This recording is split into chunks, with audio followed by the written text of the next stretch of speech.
September 8 1925 நீதி news செய்திகள் கிருஷ்ணகிரி மாவட்டம் போச்சம்பள்ளி அருகே சாலையில் கிடந்த கைப்பையை காவல் நிலையத்தில் ஒப்படைத்த இளைஞர், உரியவரிடம் விசாரணை செய்து ஒப்படைத்த போச்சம்பள்ளி போலீசார் மற்றும் கைப்பையை காவல் நிலையத்தில் ஒப்படைத்த இளைஞரையும் பொதுமக்களும் சமூக ஆர்வலர்களும் வாழ்த்து தெரிவித்தனர். மதிமுகவில் இருந்து மல்லை சத்யா நிரந்தரமாக நீக்கம். வைகோ மதிமுகவின் அடிப்படை உறுப்பினர் பொறுப்பிலிருந்து மல்லை சத்யாவை நிரந்தரமாக நீக்கி அறிவிக்கிறேன். மதிமுகவின் கொள்கை, குறிக்கோள், நன்மதிப்பு, ஒற்றுமைக்கு கேடு விளைவிக்கும் வகையில் செயல்பட்டதால் நீக்கம். மதிமுக பொதுச் செயலாளர் வைகோ ஜெர்மனி, இங்கிலாந்து நாடுகளில் முதலீடுகளை ஈர்த்து சென்னை திரும்பினார் முதலமைச்சர் மு.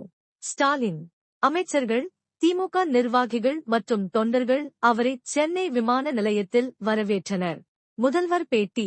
ஜெர்மனி, இங்கிலாந்து பயணத்தில் தமிழ்நாட்டுக்கு மொத்தம் ரூபாய் 15,516 கோடி முதலீடுகள் ஈர்ப்பு. 17,613 பேருக்கு புதிய வேலைவாய்ப்புகள் உருவாக்கப்படும்.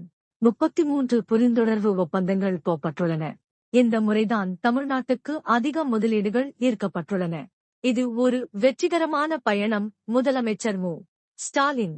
கிருஷ்ணகிரி மாவட்ட ஆட்சியர் அலுவலக வளாகத்தில் ஜாக்டோ ஜியோ அமைப்பினர் கோரிக்கைகளை வலியுறுத்தி கண்டன ஆர்ப்பாட்டம். இந்த போராட்டத்தில் தொடக்கப்பள்ளி ஆசிரியர் சங்க பொதுச் செயலாளர் திரு லா தியோடர் ராபின்சன் மற்றும் ஜாக்டோ ஜியோ அமைப்பின் பொறுப்பாளர்கள், அரசு ஊழியர்கள் கலந்து கொண்டனர்.